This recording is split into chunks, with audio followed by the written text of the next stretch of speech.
श्री सरस्वती मैया की जय, श्री कृष्णचंद्र भगवान की जय। मैं श्री भादो माता पंचांगकर्ता ज्योतिषाचार्य पंडित भागीरथ जोशी नीमच। विश्व सायन लग्न सारिणी, विश्व दिनमान सारिणी, विशोपकानयनम, भविष्य फल मार्तंड, श्री भादो माता पंचांग का लेखक। यदि आपको मेरा वीडियो पसंद आए तो लाइक निश्चित करें, पसंद नहीं आए तो डिसलाइक भी करें, और चैनल को सब्सक्राइब करें। और यदि आपके मस्तिष्क में कोई प्रश्न उपस्थित होता है वीडियो से संबंधित, तो आप कमेंट बॉक्स में जाकर कमेंट निश्चित करें। कई का प्रश्न आता है कि साहब कमेंट कैसे करें। तो ये वीडियो चल रहा है और यहाँ पर एक मोनो की सूची रहती है, मोनो के सामने लिखा रहता है ये वीडियो, इस पे मतलब वो वीडियो भी चला सकते हैं अपन, दूसरे के आते हैं वो। तो इन वीडियो को ऐसे पकड़ के ऊपर खिसकाएंगे तो नीचे कमेंट लिखा हुआ आएगा 10 एक वीडियो ऊपर जाने के बाद, फिर उस पर क्लिक करेंगे आप तो अपने आप आपका कीबोर्ड खुल जाएगा। जो लिखना चाहे लिखें और सेंड दबा दें, अपने आप वो उस पर कमेंट हो जाएगा। और लाइक के लिए ऐसा अंगूठा है, उस पे दबाएंगे, वीडियो चल रहा है और उस पे दबा देंगे एक उंगली से तो वो लाइक हो जाएगा। अगर आपको गलत लग रहा है कि गलत बताया गया तो ऐसा उल्टा अंगूठा आता है, वीडियो चल रहा है उसको दबाएंगे तो डिसलाइक हो जाएगा। यहां पर एक तीर आता है, ऐसा वीडियो चल रहा है उसके नीचे, यदि आपको लगे कि नहीं मुझे ये वीडियो शेयर करना है तो इस पर दबाएंगे आप और आपके उसमें ऑप्शन खुल जाएंगे। एक तो लिंक की कॉपी, व्हाट्सएप, फेसबुक आदि, ट्विटर वगैरह सबके आपके मोनो सामने आ जाएंगे।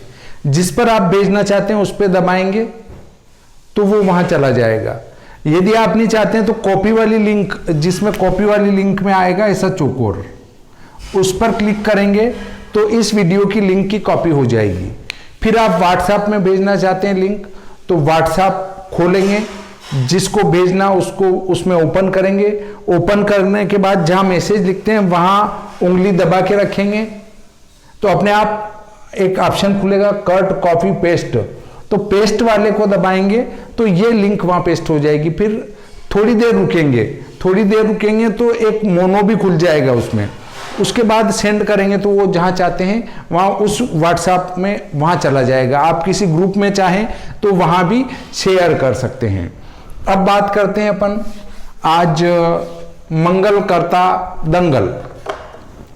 आज हम चर्चा करेंगे मंगलकर्ता दंगल पर कि मंगल किस प्रकार से नुकसानदायक है। मांगलिक लड़के का विवाह मंगल रहित लड़की से किया जाए तो लड़की की मृत्यु होती है, और यदि मांगलिक लड़की का विवाह मंगल रहित लड़के से किया जाए तो लड़के की मृत्यु होती है। नाश मतलब मृत्यु, ऐसा उसमें आता है। परंतु यहां पर आप वीडियो पूरा देखेंगे, उसके बाद अपना निर्णय लेंगे। हेडिंग देख के या प्रारंभिक बात को देख के उस वीडियो पर पूरा निर्णय न लगाएं। मृत्यु 8 प्रकार की होती हैं। रोज लड़ाई झगड़ा रहना भी मृत्यु है, तलाक हो जाना भी मृत्यु तुल्य है, अपमानित रहना भी मृत्यु है, ऐसी और प्रत्यक्ष मृत्यु, ऐसे 8 प्रकार की मृत्यु हैं। रोजाना बीमारी से ग्रस्त रहना भी मृत्यु ही है। ऐसे 8 प्रकार की मृत्यु बताई गई है, तो उसमें से कोई भी हो सकती है, प्रत्यक्ष मृत्यु होना जरूरी नहीं है। अब आपको मैं बताता हूं, ये एक कुंडली है,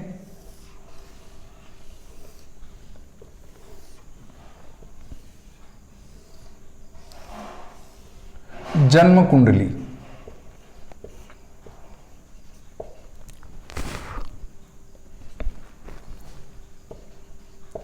जन्म कुंडली चली 3, 4, 5, 6, 7, 8, 9, 10, 11, 12, 1, 2। अब आप देखें कोई भी ग्रह कहीं भी हो, यहां पर मानना राहु है, यहां केतु होगा, यहां सूर्य है, यहां चंद्र है, यहाँ हमारा बुध है, यहाँ शुक्र हैं, यहाँ मंगल हैं। सूर्य चंद्र मंगल बुध गुरु हम यहाँ ले सकते हैं। शुक्र शनि लिखना है, शनि यहाँ लिख देते हैं। अब मांगलिक का पता कैसे करें कि ये कुंडली मांगलिक है कि नहीं है। बस आपकी उंगली यहाँ से ले जाएं ये और यहाँ से ले जाएं ये, इन स्थानों में अगर मंगल हैं तो वह जातक या जातिका मांगलिक होगी। देखिए यहाँ से उंगली चलाई ये लाए, यहाँ से उंगली चलाई ये उतार दी, बस मंगल 1, 4, 7, 8 और 12 इन स्थानों में मंगल के रहने पर मांगलिक योग बनता है। एक पुस्तक में यह भी लिखा है कि यहां मंगल हो तो भी मांगलिक माना जाता है, परंतु यह सर्वसम्मति से पारित किया गया नहीं है, एक विद्वान का ही मत है, इसलिए इसको महत्व नहीं दिया जाता है। अब आगे विचार करते हैं कि इन स्थानों में यदि मंगल हो तो मांगलिक हैं, परंतु ये एक दूसरी कुंडली है जिससे मिलान किया जाना है, जन्म कुंडली। 4, 5, 6, 7, 8, 9, 10, 11, 12, 1, 2, 3 राहु केतु, शनि, सूर्य, चंद्र, मंगल, बुध, गुरु, शुक्र, शनि, राहु केतु सारी हो गए। अब देखें ये कुंडली मांगलिक है, परंतु इसके बदले यदि इन्हीं स्थानों में से किसी स्थान में जिसके साथ मिलान किया जा रहा है उसके निम्न ग्रह हैं सूर्य, उसके बाद शनि, राहु, केतु। यदि एक कुंडली मांगलिक है और दूसरे की कुंडली में इन स्थानों में सूर्य, शनि, राहु, केतु में से कोई ग्रह हैं तो इस मंगल का परिहार हो जाएगा। आप समझ चुके होंगे कि ये इन स्थानों में एक के मंगल है और दूसरे के सूर्य, शनि, राहु, केतु में से कोई ग्रह है। फर्स्ट तो मंगल ही हो, प्रथम तो इन स्थानों में मंगल देख लो, नहीं है तो इनमें से कोई ग्रह बैठा है तो भी मंगल का परिहार हो जाएगा। अब देखें यहां से उंगली लाए, ये ले गए और ये ले गए, तो यहां शनि बैठा है। 1, 4, 7, 8, 12 तो 8 में शनि बैठा है तो इस मंगल का परिहार हो जाएगा, अर्थात इन दोनों के विवाह करने में कोई दिक्कत नहीं है। अब आगे चर्चा करते हैं कि मंगल का विचार कैसे किया जाए। ये हमारी जन्म कुंडली है, इसको लग्न कुंडली भी कह सकते हैं और लग्न कुंडली है ये भी लग्न कुंडली है। मंगल का विचार लग्न कुंडली,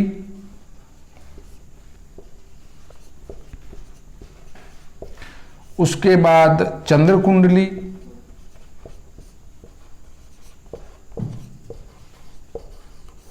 उसके बाद सूर्य कुंडली,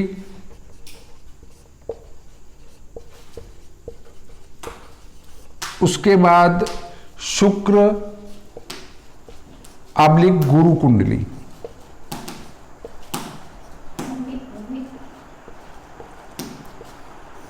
इनमें से किसी एक से विचार किया जाता है। अब आप कहेंगे कि साहब हमने सूर्य कुंडली नहीं पढ़ी, तो मैं आपको बताता हूं कि हमारे प्राचीन ग्रंथों में सुदर्शन चक्र लिखा है। सुदर्शन चक्र का अर्थ है लग्न, चंद्र और सूर्य कुंडली एक साथ मिलाकर विचार करना, अर्थात जो विचार आप इससे कर रहे हैं वो इससे भी करना, इससे कर रहे हैं वो इससे भी करना। तो हम लग्न कुंडली, चंद्र कुंडली और सूर्य कुंडली से भी मंगल का विचार करेंगे।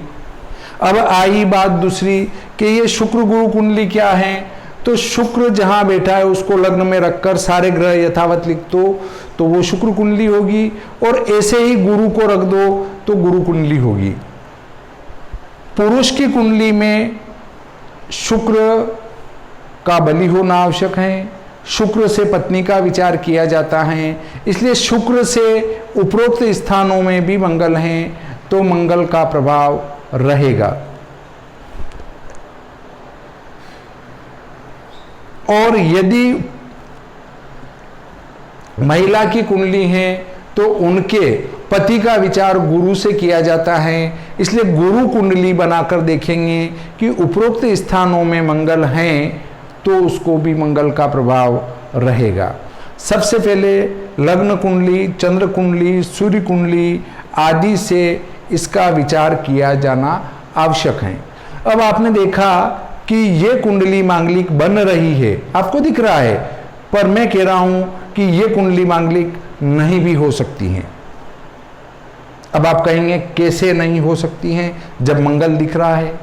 तो देखिए, इस कुंडली के ग्रह स्पष्ट और भाव स्पष्ट करेंगे। भाव स्पष्ट में अगर मंगल चलित छठे में हुआ तो मंगल तो यहां चला जाएगा, फिर मंगल कहां रहा? छठे स्थान में मंगल हो तो कुंडली मांगलिक नहीं कहलाती है। अब आप कहेंगे कि संधिगत ग्रह फल नहीं करते हैं, तो आप ऐसे समझना चाहो तो भी संधिगत ग्रह हो जाएगा मंगल, तो मंगल का दोष समाप्त हो जाएगा। तो हमारे पास बिंदु आया मंगल के परिहार का, जहां मंगल का दोष समाप्त हो जाता है उसके बिंदु में आपको बताता हूं। देखिए, नंबर 1 तो मंगल का चलित होना।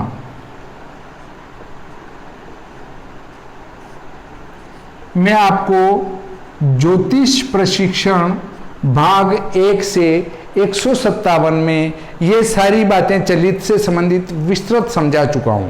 यदि आपको यहाँ चलित समझ में नहीं आ रहा हो तो कृपया आप मेरे ज्योतिष प्रशिक्षण भाग 1 से भाग 157 तक के वीडियो देखें, उसमें आपका ये चलित से संबंधित समाधान आसानी से हो जाएगा। चलित कुंडली कैसे बनेगी और उस चलित कुंडली से फल का विचार कैसे करेंगे, ये मैंने वहाँ पर विस्तृत समझा रखा है। अब आती है बात कि ये जो ग्रह बैठा है इसकी 3 स्थिति है। 3 स्थिति कैसे? एक तो ये ग्रह यहाँ हो सकता है कि यहीं रहे, एक ये ग्रह यहाँ चलित हो सकता है और एक ये ग्रह यहाँ चलित हो सकता है। तो जो ग्रह जहाँ बैठा है वहाँ से एक भाव आगे, एक भाव पीछे और जहाँ बैठा है वहीं फल करेगा, इसका निर्णय आप चलित कुंडली से ही कर पाएंगे। अगर मंगल यहाँ से यहाँ चलित होता है तो मांगलिक रहेगा ही, परंतु यहाँ से यहाँ चलित हो जाता है तो उसके मंगल का परिहार हो जाएगा। तो मंगल चलित हुआ तो भी वो मंगल का दोष समाप्त हो जाएगा। नंबर 2, मंगल चाहे जहां बैठा हो परंतु वह मंगल वर्गोत्तमी है, तो वर्गोत्तमी स्थिति में भी मंगल के दोष का परिहार हो जाएगा। मंगल वर्गोत्तमी हो तो, अगर मंगल वर्गोत्तमी हुआ तो भी मंगल के दोष का परिहार हो जाएगा। वर्गोत्तमी मैंने पहले बता दिया है कि वर्गोत्तमी ग्रह कैसे होगा। इसके लिए आप मेरा ज्योतिष प्रशिक्षण भाग 1 से 157 वाले वीडियो देखें, उसमें आपको वर्गोत्तमी ग्रह के संबंध में विस्तृत जानकारी दी है। यहाँ अगर मैं जानकारी दूंगा तो वीडियो बहुत अधिक बड़ा हो जाएगा। अब आप कमेंट बॉक्स में फिर से ये नहीं पूछे कि वर्गोत्तमी क्या है, मंगल चलित क्या है, आप सीधे मेरे वो वाले वीडियो देखें। उसके बाद मंगल का स्वनवांशी होना,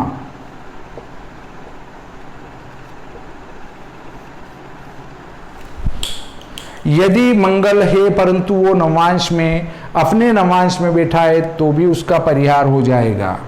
नंबर 4, मंगल का उच्च नवांशी होना, यदि नवांश में जाकर मंगल उच्च का हो जाता है तो भी इसका मंगल का परिहार हो जाएगा। अब उसके बाद चौथे नंबर पर चलते हैं। यदि मंगल 5वें नंबर पर यदि मंगल स्वक्षेत्री हुआ तो भी मंगल का परिहार हो जाएगा। मंगल के स्वक्षेत्री होने पर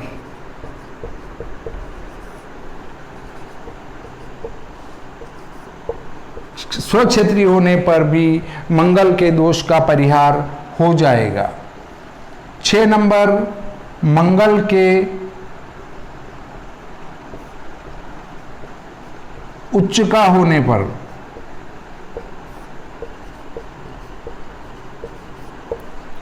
यहां पर ये मकर राशि पर उच्च का होता है, तो उच्च का मंगल है तो भी उसका परिहार हो जाएगा।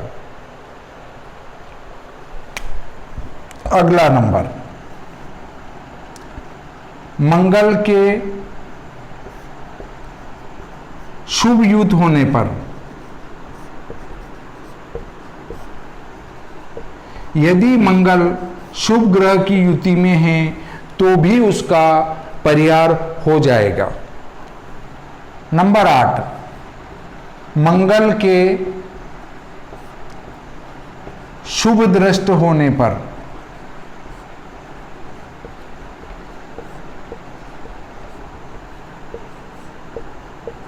मंगल यदि शुभ ग्रह की दृष्टि के प्रभाव में आ रहा है तो भी इसका परिहार हो जाएगा, अर्थात मंगल का कोई दोष नहीं रहेगा।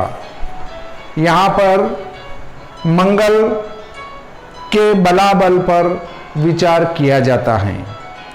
उससे अगली बात पर विचार यदि हम करें तो जो बात शास्त्र में नहीं लिखी है वह भी मैं आपके सामने रखना चाहता हूं कि उस स्थिति में भी मंगल का परिहार हो जाएगा। उसको तर्क सहित बताऊंगा। यदि मंगल कहीं बैठा और मांगलिक योग बन रहा है परंतु वो सूर्य के साथ होकर अस्त हैं, कभी कभी सूर्य के साथ होकर भी ग्रह अस्त नहीं होते हैं और सूर्य से दूसरे या 12वें स्थान में होकर भी ग्रह अस्त हो जाते हैं। इन बातों को ध्यान में रखें आप।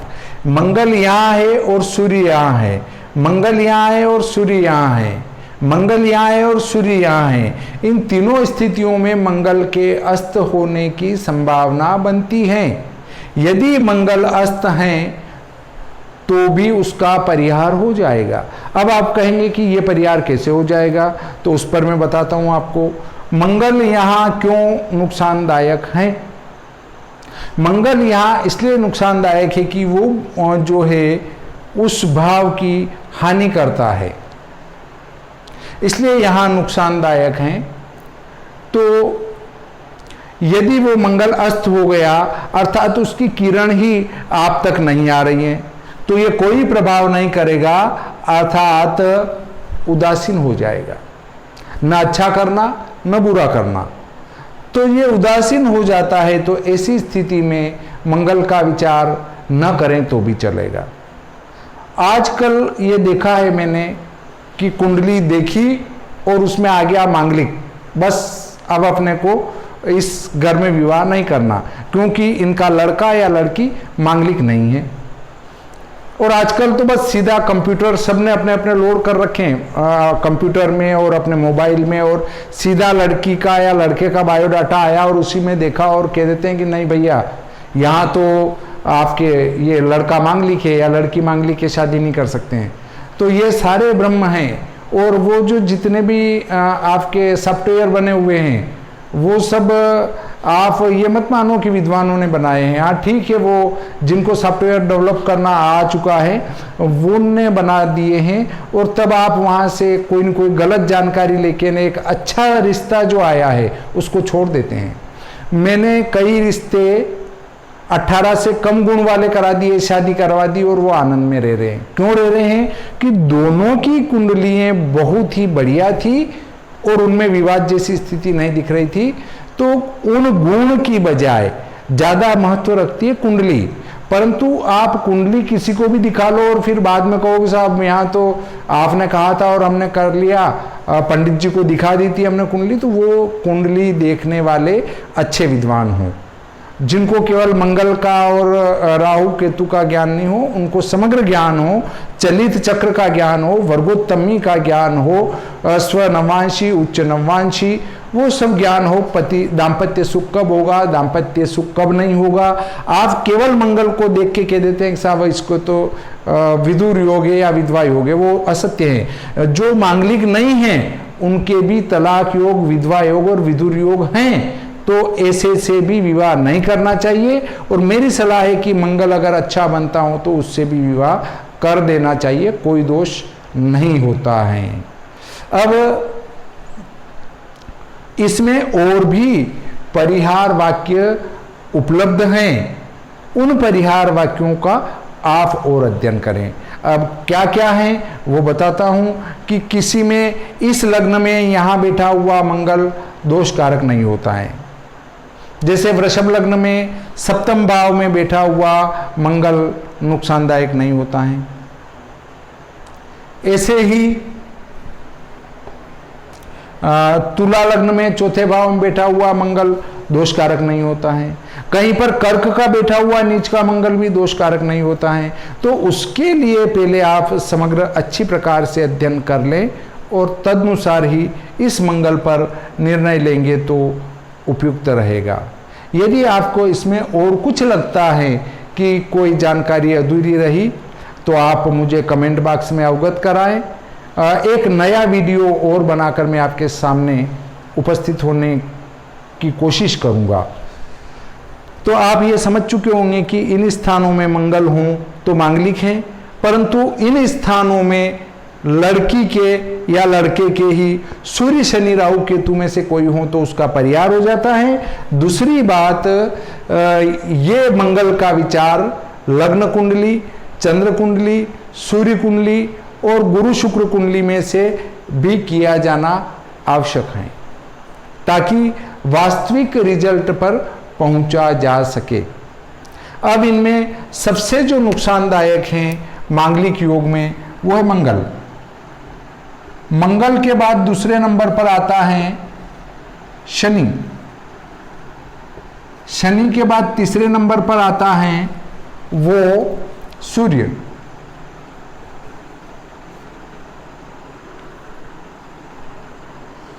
चौथे नंबर पर आता है राहु और पांचवें नंबर पर आता है केतु। अर्थात ये क्रम से ही हानिकारक में कमजोर पड़ते जाते हैं। अर्थात सबसे ज्यादा हानिकारक मंगल है, उससे कम शनि है, उससे कम सूर्य हैं, उससे कम राहु हैं और उससे कम केतु हैं। मतलब मांगलिक योग बनाने में सबसे कम जो है नुकसान पहुंचाने वाला ग्रह है वो हमारा केतु है। अब बहुत सारे कुंडली देखकर ये कह देते हैं कि आपके बच्चे के मंगल की छाया है। भाइयों, छाया क्या होता है? हम कहते हैं कि हमारे घर में फलाना चम, मान लो एक्स व्यक्ति हमारे घर में आया, वो बाहर खड़े हैं, हम कह देते हैं कि एक्स व्यक्ति की छाया हमारे घर में है। तो कैसे हो सकती है? वो या तो बाहर खड़ा है या अंदर आने वाला है, तो अंदर आ चुका है। अगर कोई एक्स व्यक्ति हमारे घर के अंदर आ चुका है तो आ चुका है, और अगर वो बाहर खड़ा है तो उसकी छाया हमारे घर के अंदर कैसे हो सकती है? तो मंगल की छाया जो बताते हैं वो साफ गलत जानकारी है। या तो मंगल हैं या फिर मंगल नहीं है। मंगल की छाया क्या होती है? मैं इससे बड़ा दुखी होता हूं कि इनके तो मंगल की छाया है, या तो है या नहीं है। अब मंगल है तो क्या उसका परिहार है? प्रथम तो उसी कुंडली में उस मंगल का परिहार हो तो उसको ढूंढे। यदि उसी कुंडली में मैंने बताए उनमें से कोई परिहार मिल जाता है तो किसी के भी साथ विवाह किया जा सकता है। अगर परिहार नहीं मिलता है तो पहले देखें कि उसके बदले सूर्य शनि राहु केतु में से कोई सामने वाली कुंडली में है। अगर है तो परिहार हो जाता है। वो भी आप लग्न कुंडली, चंद्र कुंडली, सूर्य कुंडली और गुरु शुक्र में से एक कुंडली से ये विचार करके देखें। इस प्रकार आज का ये प्रकरण समाप्त होता है। मैं ये मानता हूं कि आज का वीडियो तो आपको पसंद आया ही होगा, तो ज़्यादा से ज़्यादा लाइक करने की कोशिश करें ताकि मैं ऐसे और अच्छे अच्छे वीडियो लेकर आपके सम्मुख उपस्थित होता रहूं और आपका स्नेह मुझे हमेशा मिलता रहे। इसी आशा के साथ श्री सरस्वती मैया की जय, श्री कृष्णचंद्र भगवान की जय।